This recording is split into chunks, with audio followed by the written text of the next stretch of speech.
Hello, everyone, and welcome to the second episode of This Week in the Metaverse. I'm joined today by David Syme, our Site Network CTO. Hi Welcome, there. David.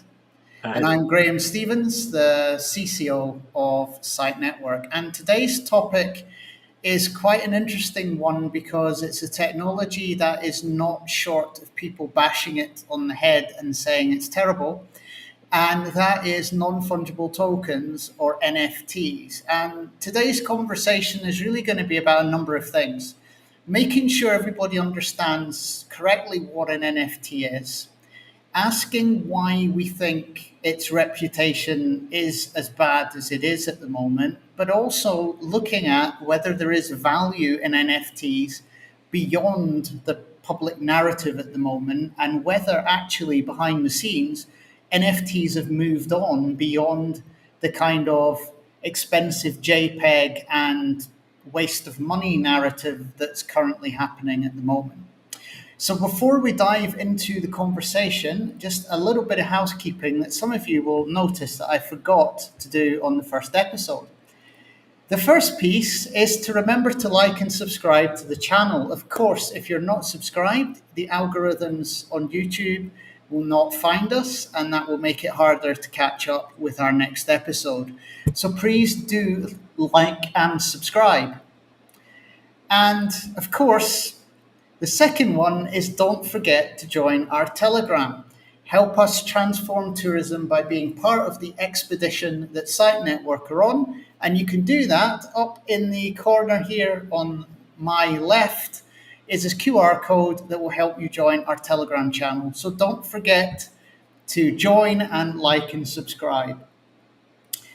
So with all that said, we can begin. And NFTs, I know, David, is something that you've heard about, but we can dive into how much you've heard about them as we go along. And I think, as I said in the intro, it's fair to say that the public opinion is that they're a waste of time, they cost a lot of money, and our job here is to work out whether we agree with that or whether there is another narrative that's hiding that mainstream media is not picking up on, and actually there's some value here. Yeah, and I think that I'm going to take the role of the everyman here because in Site Network, I'm the AR, augmented virtual reality guy. I don't really have a background in NFTs or blockchain or crypto or any of that stuff. So I don't really, my understanding of it is pretty much the level of everybody else's understanding of it. And I've heard all of these bad things about it. And I'm willing to be open-minded about it because I think that, there's been a lot of things out there that I've seen that have been bashed in the same way, that have been misused initially in their introduction to the market and have been picked up by carpetbaggers and, ended up getting a bad reputation. One of these is QR codes. They used to have a terrible reputation and they weren't used properly. I wrote a whole thing on the culture of it and why it worked in certain countries and didn't work in others. And this is reminding me of that. Also, right now, as the AR/VR guy, Meta have released some augmented reality glasses, and everybody's going wild on them. But a few years ago, Google did the same thing, and everybody absolutely slammed it. Very similar concept, right? So this seems to me to be history repeating itself. So I would like to get a better understanding into the reality behind it, what people are bashing, and then Graham, with your extensive background in this field, we can actually get to the truth of it and see what's true and what isn't. Okay, well, let's start with the what it is. And one of the things we did in our last podcast is it was all us talking. So this time we're going to mix it up a bit with a few visuals and a few audio and video content to add to us. So I'm just going to start playing this video that's going to go through the what NFTs are. And it does actually go through the why they think it's not a good technology, but we'll do that in a slightly different way at the end. So let's run that and see what they're saying about what NFTs actually are.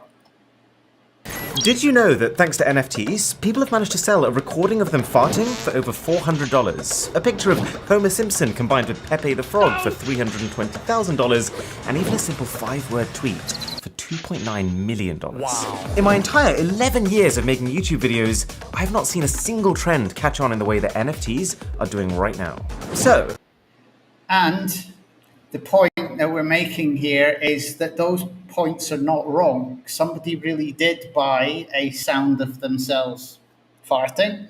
Somebody really did buy the original tweet on Twitter for $2.9 million.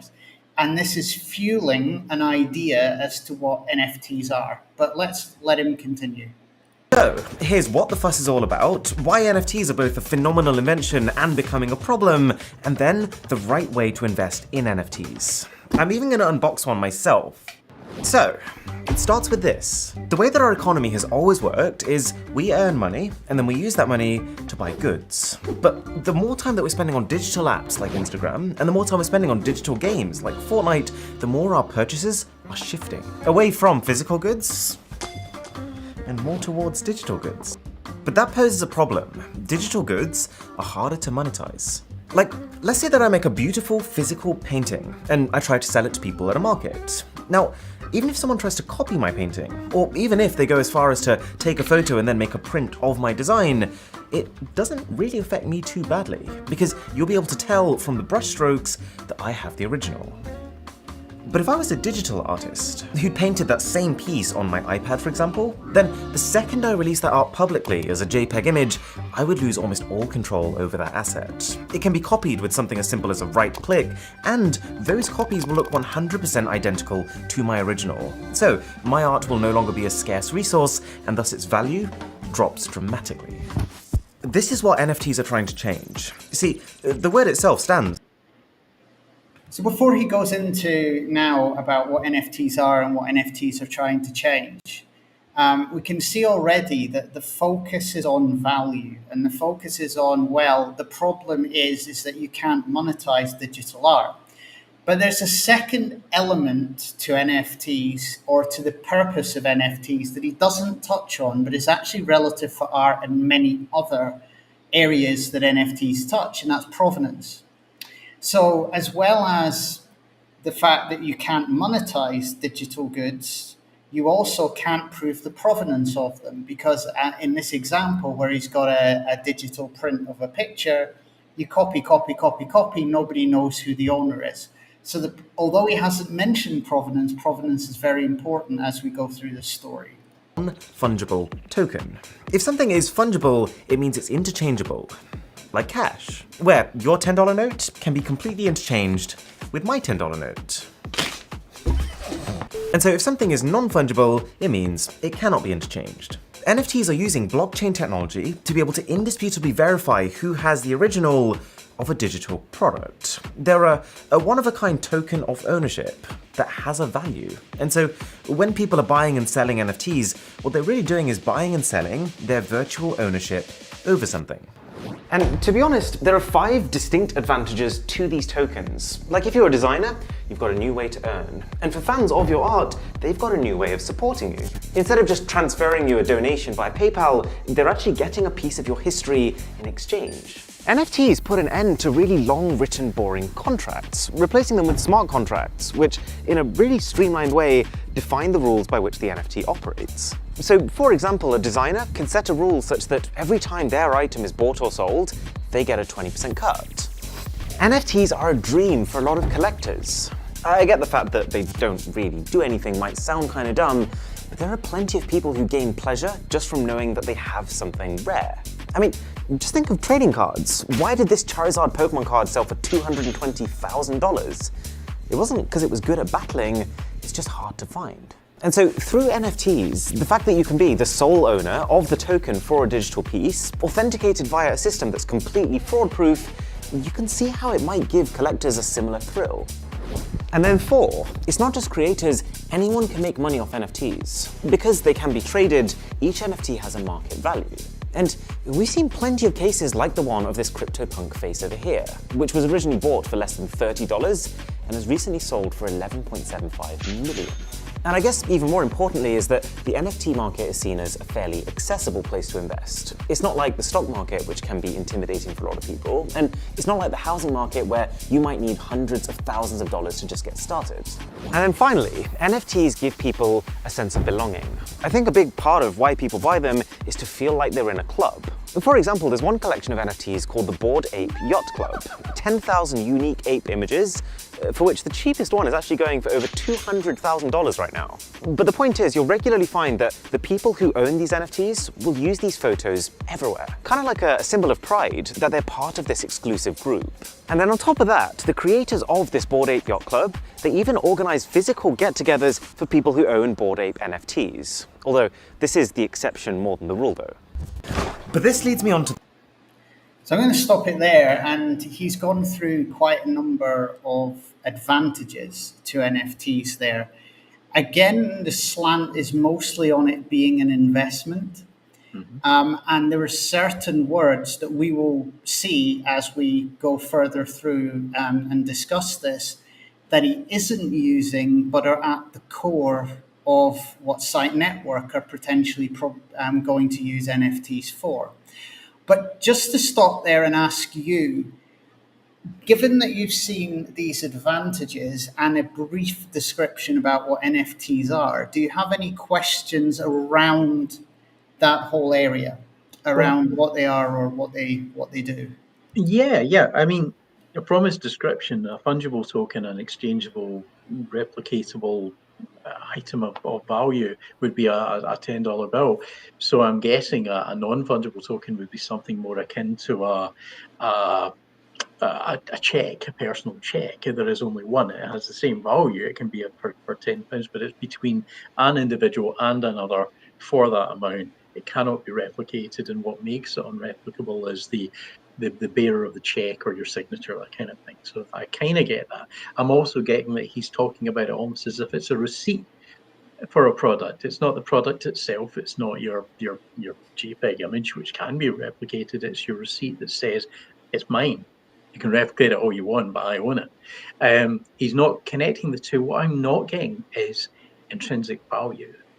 You know, this is Yes. the thing that a lot of people don't really understand about NFTs. I mean, if it's just an image which easily could be replicated any number of times by any number of people, then what is the value of having a token which attaches to it? It doesn't attach to all of them. It doesn't stop other people from using it. So it doesn't actually create scarcity value.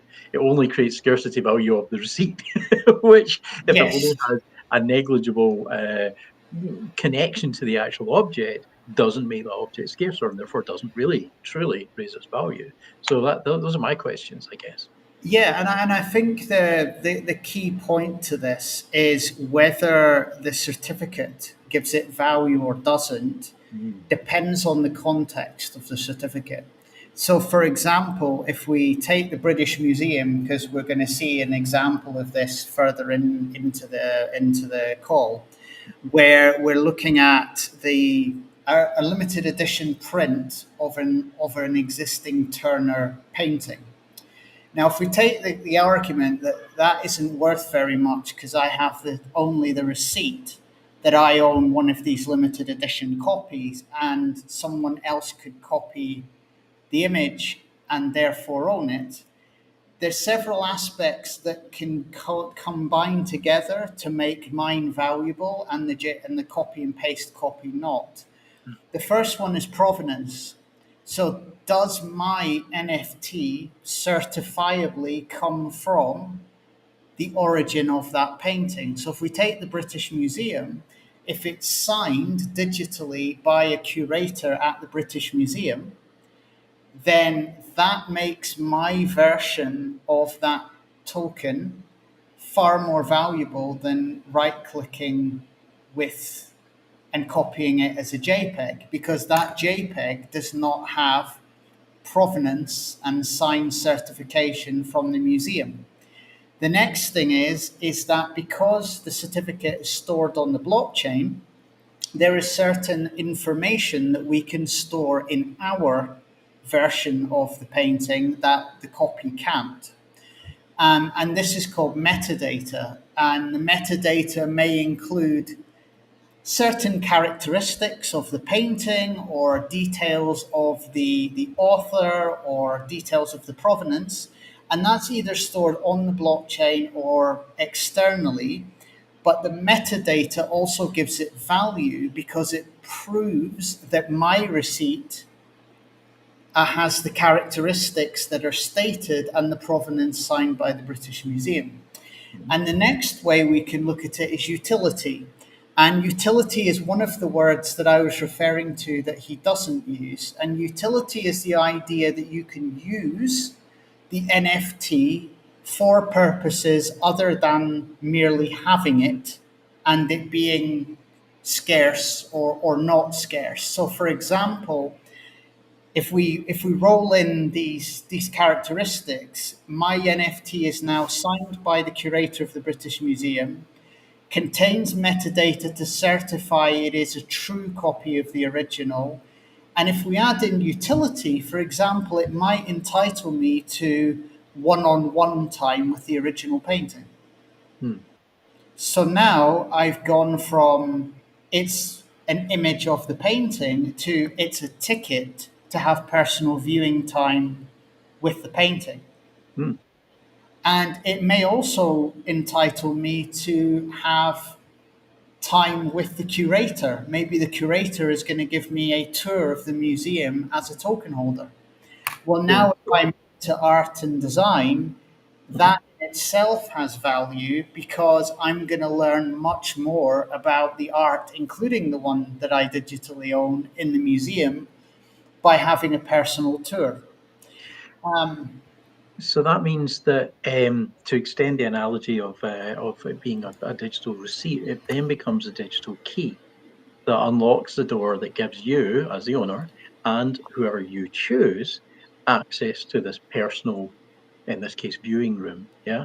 So then it does have a genuine scarcity value increaser because you have exclusive access and you can grant access exclusively to others, which creates genuine scarcity and therefore creates genuine increase of value.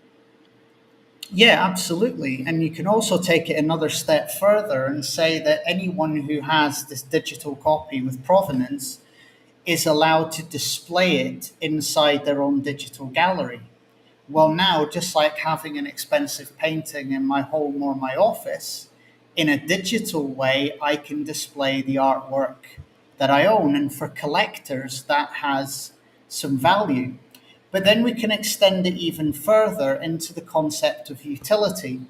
And in order to extend it into utility, we're going to move on and look at an NFT that I created for a museum in Scotland and talk about the utility that that has that makes it quite compelling to own. So here we are with an NFT that I was involved in creating for the Great Tapestry of Scotland, which is a museum in Scotland. And just to give a very brief overview of the Great Tapestry of Scotland, the Great Tapestry of Scotland has sewn tapestries, panels of sewn tapestries that depict the history of Scotland. And so this goes from way back before the beginnings of Scotland with the Picts and the Scoti coming into Scotland from Ireland, for example, all the way to the formation of the Scottish Parliament in 1999. And the 1999 is really important for part of the story as to why we now have the digital gallery via the NFTs. But I'll get to that in a minute, and we'll talk a little bit about utility first. So the first piece of utility that you get with this is the museum wanted the opportunity to be able to make the tapestry come alive. And because as you can imagine, walking around the tapestry, it's a beautiful artifact that depicts history, but it's static.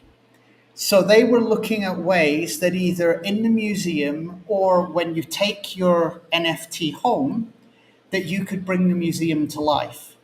So for example, when you're in the museum, there is a treasure hunt where certain tapestries only certain tapestries can be triggered by an augmented reality app on an iPad. And what that does is it either makes the scene come alive or provides more information about the tapestry that you can't see visibly in the museum, or brings in some audio and video content about that particular tile within the tapestry. But the other thing that we baked into it is the idea that you can use outside the museum elements of the tapestry. So in this particular example of kings and queens, you'll notice the name Macbeth. And Macbeth is obviously a very famous king in Scotland because of, well, you tell the audience why Macbeth is famous. Generally, he's famous for his namesake in the Scottish play that Shakespeare wrote, and although arguably, I think that his wife was the lead character in that play. Yeah, absolutely, and that's where some of the interest in this panel comes from. It's from Macbeth being a story within Shakespeare, but the thing is the story contains lots of real people, and as we know, there is death. And as we know as well as Macbeth, there's a king depicted, King Duncan. Now, why is King Duncan interesting to me personally is I'm a descendant of King Duncan. Because my family and my family tree feeds into the Robertson clan, which was Clan Donaghy, which in Gaelic means the sons of Duncan. So as a result, I can trace my lineage back to King Duncan and therefore all of the characters that play out in Macbeth. So in a personal level, those of us within the Robertson clan will naturally have a distinct interest in anything related to Macbeth and the whole history around the Shakespeare play. But also, Macbeth was famous for his sword and some of the things he dreamed and did with his sword. So then the question becomes, how can we take this history off of the panel and make it usable? So one of the things we were working on is, wouldn't it be really interesting if you could take the sword from this panel and say, if you own the NFT and the NFT is connected to a particular world or a particular game, it would allow you to utilize Macbeth's sword in that world or in that game because you own the NFT. So now we're taking the concept of what's called utility, which is the uses of the NFT away from simply the NFT itself and into other areas of interest where now we could potentially use it in a game or use it on a platform so that our avatar can go around with Macbeth's sword. And if Macbeth or William Wallace, Braveheart, is something that is dear to you from a historical perspective, there is value in being able to use Macbeth's sword either in a quest or in a game. So utility is a key element to how we get away from it's an expensive JPEG into it's a token that we own, yes, but we can utilize it both physically and digitally in lots of different ways. So if I'm understanding this correctly, it means that you can attach your ownership to a digital and or physical object, or even a digital object and its physical equivalent. Like, for instance, a replica of Macbeth's sword that you could buy physically, but you would then end up that you could have a digital representation, which is also covered under this NFT. But even if it wasn't, even if it was purely digital, you would then have the rights to take that with you. So if a different platform had the functionality, like you wanted to go into Roblox with it, or you want to go into Minecraft with it, you could take it from platform to platform. It would still be your sword. It would still be the same sword. The only thing that would change would probably be the appearance of the sword, given that these are different looking media. But of course, with generative AI, that's not really going to be too much of a problem to have it adapted for the environment these days. Is that what you're saying here? Yes, exactly that. And also, if you take it in the physical world, then perhaps if you take a panel where different places within Scotland are depicted or different events, then perhaps when you geographically go to those places, like Battle of Bannockburn exhibition is a good example, or to Stirling Bridge, it triggers elements of the tapestry, whether it's in augmented reality or whether it's audio visual. Having the NFT plus being in the spot equals additional content to you because you hold it. Now that's very interesting. So, given that we all carry around these things with us everywhere, and given that these can be used for augmented reality, which is, for those of you who are not familiar, a digital layer which appears on your screen over and above the real world that you can see through the camera of your phone and can interact with it, then that would mean that conceivably, if you're in the right place, it could activate Macbeth himself to speak to you, and as a maybe an AI avatar or something that will appear in the right space. But conceivably, also, it could unlock physical things in that space as well, I guess. Yeah, absolutely, it could. And also, it's worth mentioning here as well that one of the other things you can do with NFTs now that you couldn't at the very beginning of having NFTs is you could bind NFTs to an address. So if people have won this NFT as opposed to buying this NFT, then when you pass it to that user, you can bind it to that user. So only that user who has completed that quest can own that NFT. So you can And earn so this, in a game. You could earn the thing, and then the thing is attached to you. And just, I guess, like they now do with concert tickets, it can't be exchanged. It can't belong to anybody else. It belongs to the bearer who's earned it. So then you, yes, you you can conceivably in gaming move away from the pay to win thing where other people are earning your digital assets and then just selling them to the highest bidder, which kind of removes a lot of the fun and the skill from these kind of games. Obviously, it's an industry and people can make money out of it, but it's not a very lucrative industry, and it tends to be quite a depressing existence for those people. So it would take away from that. You have to earn it. It becomes meritocratic then.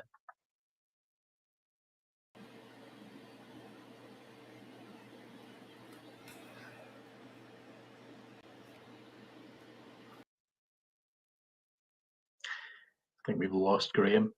Now, this is the interesting thing about podcasts like these, is that Graham's actually in Mexico and I'm in Glasgow, which is back. I wasn't there sure you if go. that was you that disconnected there or me.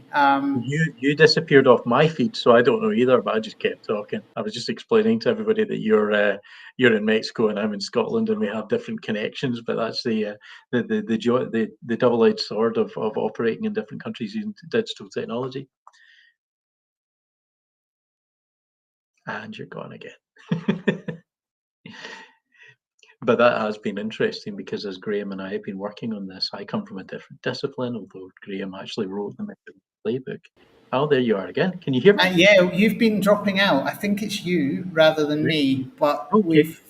we've had a bit of dropping out and crossover. But nonetheless, if you go from where you think you left off, and then we can continue. These things are going to happen. There's Aye, gremlins in the system. It's going to absolutely no happen. problem. Where what I was getting at was that you can retain meritocracy, earning of and being rewarded for the value that you put in to a game, as opposed to, if it were a game, as opposed to what tends to happen at the moment, which is people go out and grind out really, really valuable digital items, and then they just sell them to people. So those people who are grinding aren't really playing a game and enjoying it, and those people who are buying it aren't really earning the thing that they get. And then they can go in and just decimate all the other players with this thing that they haven't earned, and it really devalues the game. Whereas what you're talking about, the attachment of a digital object to an individual who has earned it, maintains that meritocracy, maintains that fairness in this environment, which could be applied in all sorts of different areas.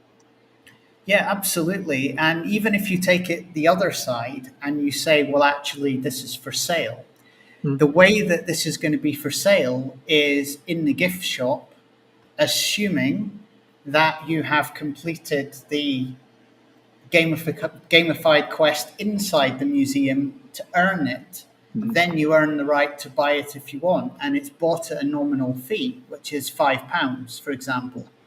So the idea of this is not you buy it, the next person goes to the marketplace and buys it for more, then the next person goes to the marketplace and buys it for more, which is what NFTs have really been accused of. It's about turning it into a souvenir that you collect as a result of your experience at a tourist attraction, and then building value into owning it. And one of the examples of this, for example, with the Great Tapestry, is we were working with a lovely little tea shop that was just right next to the museum called Tea for Two. If you're ever in Galashiels and you're ever going to the Great Tapestry of Scotland, pop into Tea for Two, because the ladies in there are absolutely lovely. But what we were talking about is would you be willing to give a discount to those who have been to the tapestry and earned this token? Because one of the things that the museum was finding with its research is, yes, people were coming in and spending their money in the museum, but many of them were coming by coach. So they were going in, paying their money, seeing the museum, going out. We were looking at how could you link this to local businesses, so that you can encourage coach tours or individuals to say, before you leave Galashiels, take your token to Tea for Two, and they'll give you a 10% discount on a morning tea that gives you tea, sandwich, cake, or whatever you want as an additional breakfast. And now you're sharing the experience not just in the museum but in its local environments. And that then led to a school-based project.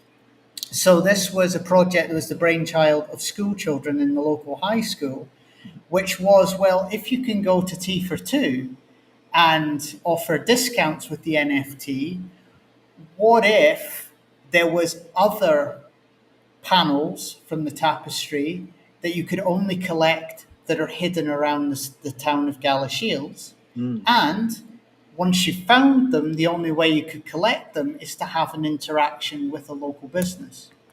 So, for example, there was one that was hidden about, I think it was exploration of the New World. It's like going to the Americas. And to get that, you had to go to an ice cream parlor and meet the owners. And they said, okay, here's what we're going to do. We're going to blindfold you, and you have to guess 3 flavors of ice cream correctly. And if you do, we'll release the token. And now the whole concept of earning the NFT is about interaction with local people, and taking this gamified trail around the town. You can't buy it. You can only do it if you're physically there, and you get to meet the real people of the town, which adds to the value of your visit as a tourist. And so now we're starting to talk about this in a completely different way to what's envisaged in the earlier video. I can definitely see where this ties in with what Site Network's doing, which is trying to increase, visitor numbers, but also local utility of tourism to local areas by encouraging them out of the usual spots, that tend to be succumb to over tourism, the near the airport and the near the town centre, and get them to go to other places, get them to go on tours, treasure hunts, and interact with specific businesses.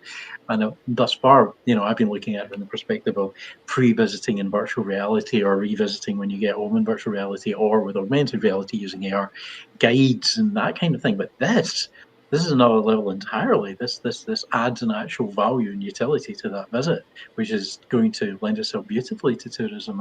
I can understand that. Is there any other way that could be done apart from using an NFT? Well, this is the great thing about this debate, is right now the only technology that exists that irrefutably shows you're the owner of something because the provenance is kept on the blockchain is an NFT. Now, you can call it different things, like digital souvenirs is one that we have used, and we did use that with the museum, and we talked to different people about How would you feel if it was called a digital souvenir? How would you feel if it was called a digital gift? And how would you feel if it was called an NFT? And nearly all of them, when you mentioned NFT, saw it in a negative light. But when you explained what it does, the survey was 84% said that they would get involved with the technology if it did the things that we were talking about, as long as it was called a digital gift or a digital souvenir. So as long as it can do what an NFT can do, and as long as it is an NFT, but as long as you never call it an NFT, then it's fine. Which does really kind of indicate that the negative press for this is more to do with preconceptions and kind of half understandings than it is to do with the reality of the technology. That's exactly right. That's why they're doing it, because they see the value in it. But calling it an NFT, when you promote that you're bringing the metaverse and you're bringing alternative opportunities to a museum, and the word the acronym NFT is used, it sees it as a negative. And the press will regularly, when you mention NFT, even for a positive reason, start looking at it in a negative light within the article. But if you call it a digital souvenir that opens up a world of adventure once you leave the attraction and binds you to that attraction, in the sense that you can build a community around those who have visited, who can support those who are yet to visit, then that is a compelling opportunity, yet we're talking about exactly the same thing. It's interesting that there's actually a rich history of this kind of name versus function dichotomy. Back in the early-ish sailing days, people would succumb to scurvy a lot, and people would bring citrus fruits on long voyages, and that's why British are called limeys in certain countries and poms in other countries, because that's how we kept the vitamin C up. But during, I think it was either the First or the Second World War, they would pickle beetroot and have that on deck, and everybody had to have a daily ration of that. And of course, that's called sauerkraut. And a lot of the deckhands wouldn't eat it because they're like, "Oh, German don't like it," and so they just changed the label on the barrel from sauerkraut to "for officers' use only." And suddenly everybody was. It's like caviar, because it was only for limited purposes. And there's one other area we haven't talked about Great Tapestry Scotland that I'll go into now, under the guise of talking about the intellectual property side of all this. But the second part of what we did is we had a community competition. Like I said, the history of the tapestry ends in 1999. So the competition was about envisaging panels for the tapestry that depict the future yet to come. So the competition, which was held in different age groups, was about people imagining what might Scotland's history become throughout the 21st century, and imagining those panels as an artwork. And the idea is those artworks would be converted into NFTs that then went into a virtual gallery, which of course we've been to in Spatial to see the concept for that. And the idea is through the digital technology and through the input of local people, the history lives on beyond the end of the real tapestry. And the digital allows us to keep adding to that over time. And with the use of augmented reality and VR and utilizing NFTs with utility, it allows us to branch out in lots of different ways as that history unfolds. And as a result of all of this, intellectual property becomes a big thing. And people will ask, well, that's all well and good, but what about the intellectual property of the museum? Well, the way this works is we sign a legal agreement with the museum to temporarily pass intellectual property for the purposes of design and building the NFTs to us as a business. But as soon as they exist and they're being utilized, the IP passes back to the originator. So the IP of the Great Tapestry of Scotland is never affected. And the misuse of the imagery is always protected because it's a temporary legal passing of the intellectual property. We don't own the IP for the NFT content, the museum does. I see. I see. Fascinating. And there are other museums, like for instance Glasgow University-led museums in the metaverse, where there are issues with the ownership of specific artifacts which are in the museum. They don't belong to the museum. They've been bequeathed or temporarily put on loan from the estate that owns the original assets. And thus far, they haven't been able to find an easy way to place the digital virtual representations of these objects within the virtual reality museum without breaking that intellectual property rule. This sounds like it could be a very simple and a very effective solution to that. It is. It requires the cooperation of all parties. So in the University of Glasgow's case, they need the entity with origin IP to do one of two things: to either temporarily pass the IP to the university or to the museums in the Metaverse team, who can then curate the digital artifact with temporary custody of the IP of the university. And that now gets you around that. But once that artifact is created digitally, the original owner owns it again. So it's a temporary chain of ownership. Or the alternative is the developers create that relationship directly with the owner and don't create it with the university. And as a result, through the temporary transfer of the IP, can create the digital artifact. The only problem with that is any disputes around the IP would not involve the university, even though the university has the artifact. And it makes sense that if they've already had enough trust in the university or the museum to give them the physical object in the first place, then in all likelihood that the relationship of trust is going to be sufficient for them to do that temporary transfer of digital ownership. Yes. Temporary. And even if, a digital image is taken of that NFT, the NFT with its provenance, with its metadata, with its utility cannot be copied and pasted the same way that the image can. But simply having the image of that artifact is just the same as taking a photo in a museum of that artifact. It doesn't hold any value except as a memory to say, oh, look, I looked at that artifact when I was in that museum. But the NFT one now does.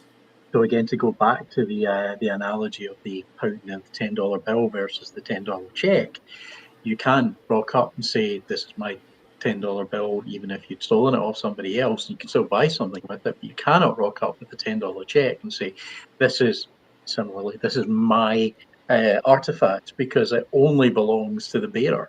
As with a check, it only belongs to the bearer. It can only be cashed in by the bearer or by the person that it's being paid to.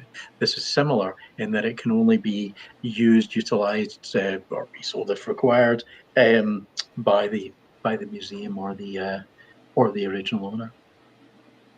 Yeah, absolutely. And this, because we're talking about it in this context, we can say that the traditional way of assuming what an NFT is and how you value it, which is universally around either the price, or it's around, if it's not about the price, it's about hyping it on the basis that more and more people will join. So it's either about the price going up or more and more people being involved. Whereas this model can be a small experience for a small number of people at the museum, or it can be integrated into the entire curation of the experience within the museum. But it doesn't matter to us that more and more and more and more and more people use it. And in effect, in many ways, the fact that it only really is usable to those who have been to the museum, it adds value to visiting in the first place. And in a funny way, it adds value to that token because it really is scarce, because there's only certain ways that you can own it. And in the same way as you might have a stamp collection where there's one stamp that really is valuable, in the future, it may be that panel that you've collected has a particular history. So, for example, there are panels that have since been held by royalty. And if you're a royalist, then getting your hands on a copy of the tapestry that Kate and William touched, or the Queen touched when she opened the Great Tapestry of Scotland, would be, an extra level of this. There's also artifacts in the museum from Sam Heughan that are related to Outlander. So, with his permission, you would be able to tokenize the Outlander kilt. And the Sam Heughan's kilt is one of only, I think, 3 of the same tartan that exist in the world. Well, now you can wear it in the metaverse with your digital souvenir of Sam Heughan's kilt. And that would be of interest to people that like Sam Heughan as an actor, and of course, those that follow Outlander. And one of the things that offers is not just getting a copy of the kilt in digital form, but the kilt being a gateway to your visit to Scotland, because all of this is in the borders. So now you have this physical and digital, literal gateway to Scotland, and now you can go off and visit lots of different places and lots of different routes around Scotland that can then also be part of this physical and digital journey.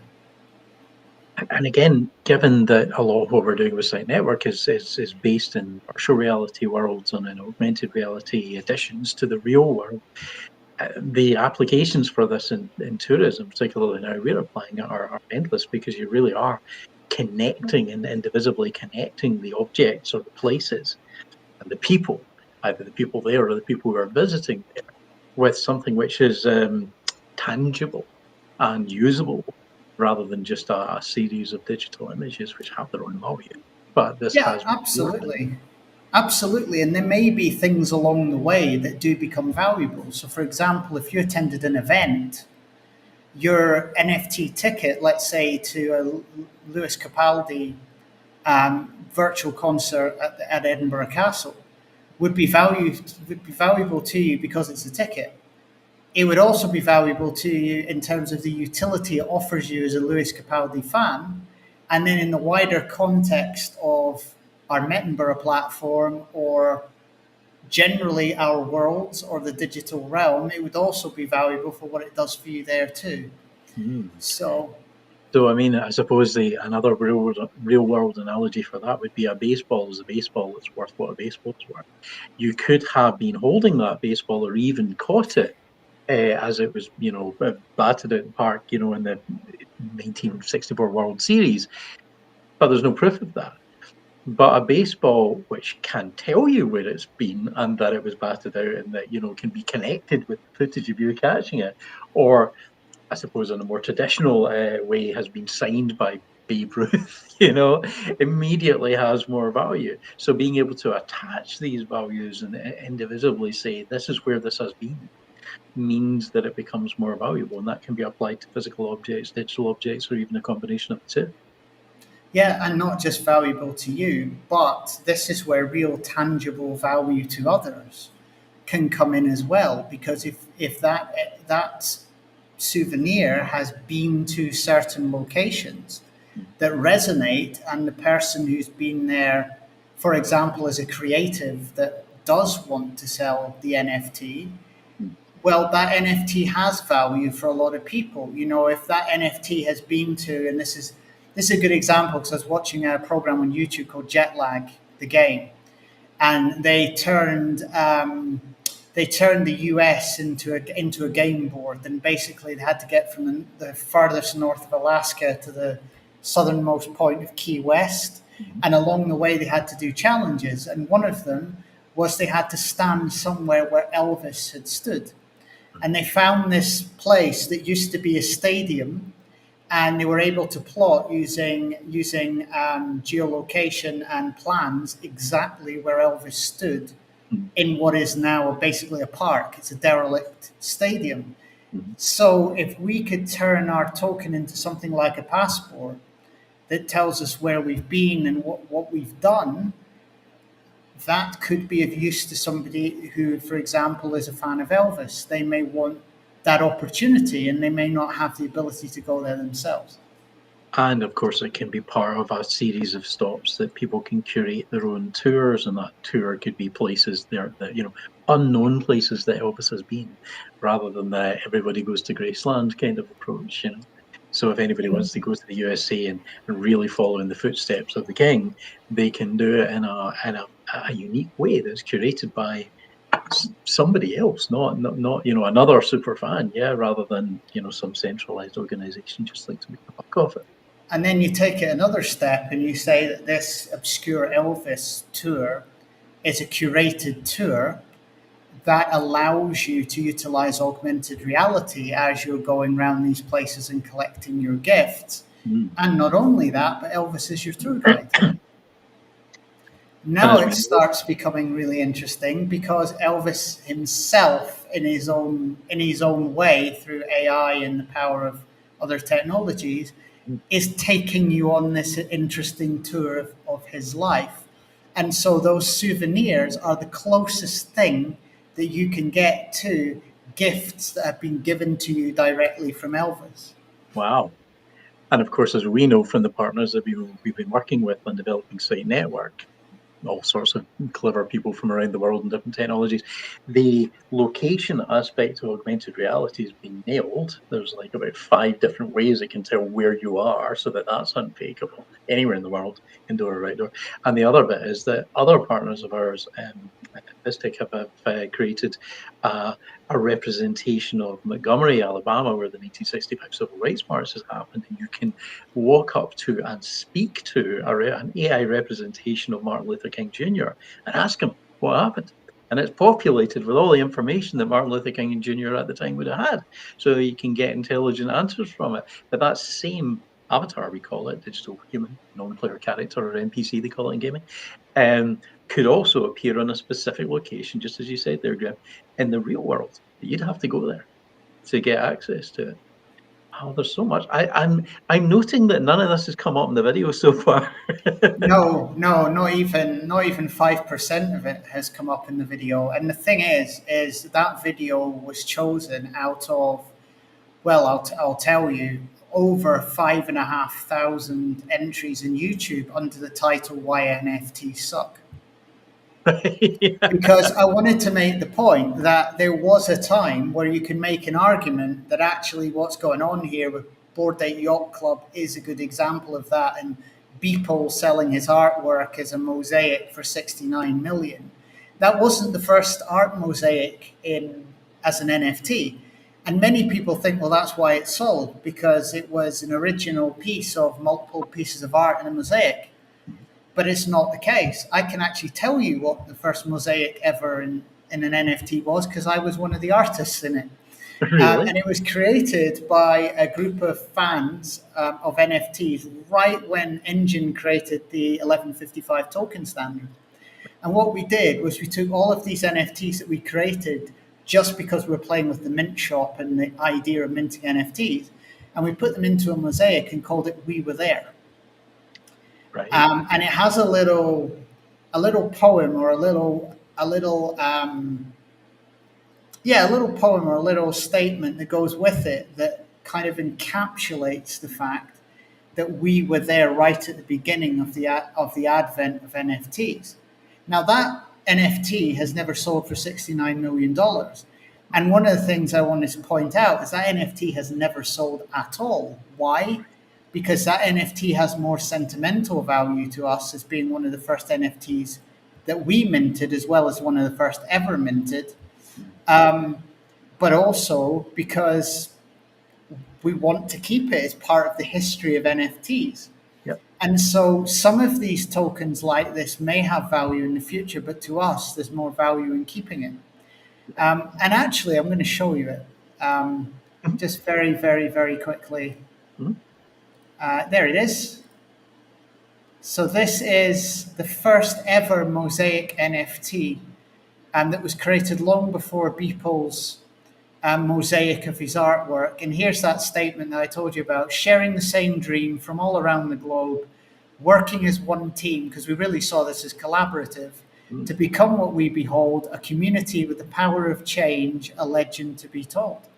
This was all about coming together as a community to change gaming primarily, but also to change the way we live and we work through utilizing NFTs the right way.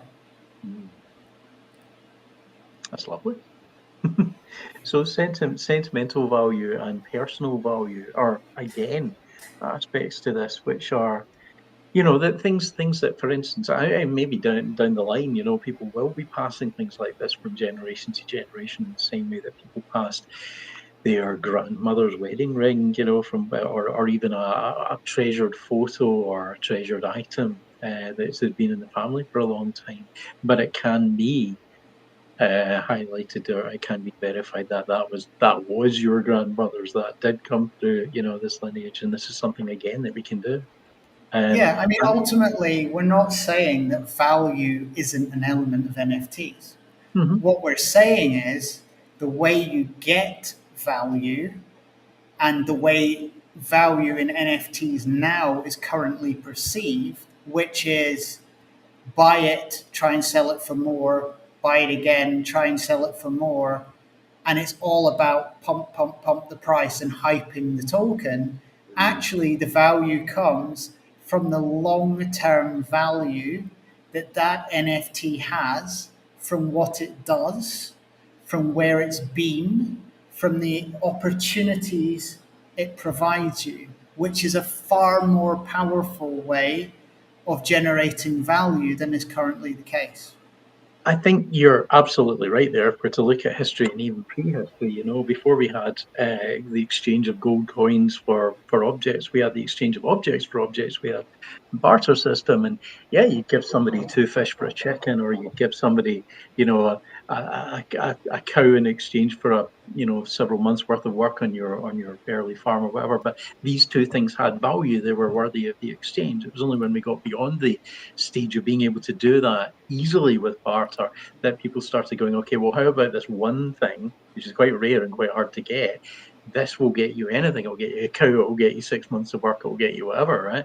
And that became a tokenization of value. And then later down the line, it became difficult to carry around the gold, or it wasn't enough. And so we just started giving people pieces of paper that said, I promise to pay the bearer, as you can read on your pound note, a pound of gold. That wouldn't have worked in reverse. If you'd gone up to an early agrarian or a post-hunter-gatherer and said, here's a piece of paper. You might not know what paper is, but this flimsy thing that I'm handing you is worth a cow. Now give me a cow. You probably would have got a slap in the face for your troubles. You certainly wouldn't have walked away with a cow. And it seems to me that that's what people have tried to do with NFTs. They've gone, yeah, this is a thing. It's got value. Honest. Now give me lots of money for it. Yeah, And and of course, at the beginning, the only thing you could put on an NFT, because it was an early technology, was a JPEG. Hence the concept that it's an expensive JPEG. But since then, it's moved on a lot. You can put lots of different things on an NFT, from sounds to video to all sorts of different media. But also, the key point we're making here is making it look nice is important, because fundamentally you're buying something digital based on its appearance more than anything else. Yeah. But the appearance is not the value. The value is what it does. And I'm just looking at the time and realizing we're out of it. So I'm going to ask you one more question. Yeah. Do you think you are now more aware of what NFTs are? And do you think that the hate that they are getting is fully justified? I am hugely more aware of what they can do. They can do way more than I thought they could do. They actually have way more intrinsic value, well, when attached to things with intrinsic value, than I believe that they had.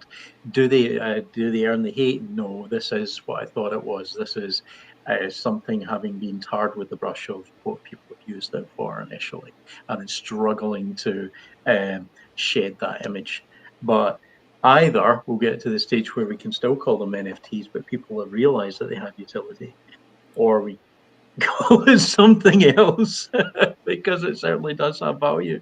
So yeah, I think that was really, really useful for me. It's been a real eye opener.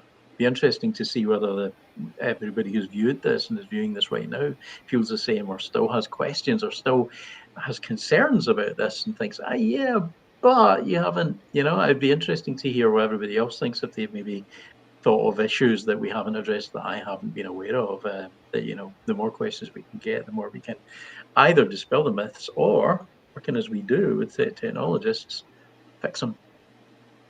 Absolutely. So if anybody is watching this and wants to put in the comments the areas related to NFTs that you think we haven't addressed, or you think there's other issues we need to talk about, we'd be more than happy to address them in a future episode. So feel free to comment, like, share, all of that. Remember Telegram up there as well. And it just remains, David, for me to say thank you very much for joining me for this episode, and we'll see you all again in the next one. Thanks, Graham. That was great. Thanks all. Bye.